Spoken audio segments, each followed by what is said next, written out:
Growing up, every street had one strange house. During my time, we called it House 42. The house was very scary simply because it was different from the rest of the houses. If every house had electricity, this house did not. The garden was not looked after. Tall grasses hugged the wall like snakes. It lacked every amenity it should have. The house appeared to be the oldest in the neighborhood. This house belonged to an old man who we barely saw. We only saw him when he came to fetch water from a well. A game of football was over whenever someone kicked the ball so high into this compound. No one dared climb over. No one dared to step within its bounds. But like I said earlier, we heard rumors. Our parents talked, so we heard different stories about the strange house and its owner. One of such stories was that the old man once lived happily.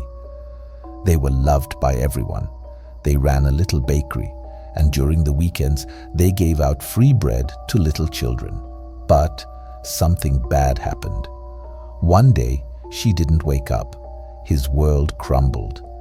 When you think about it, that makes sense as to why he would go beside himself, away from any meaningful interactions with the world. As I said earlier, we knew the rules. Once the ball went in, the game was over.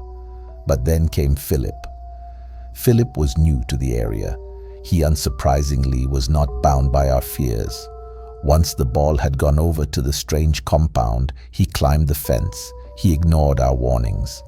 After that day, he never spoke to us. What he saw, we could only guess. He came back changed, his eyes void the light we once knew. Till date, we were unable to get information out of Philip's mouth. What did he see that day? I asked myself. His family had left a few months after the incident. We all suspected it had everything to do with what he had seen in that strange house.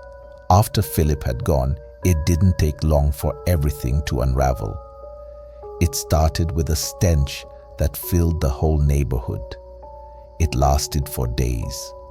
They found him, surrounded by the remnants of life he once knew, and those forgotten footballs, each telling a story of childhood lost.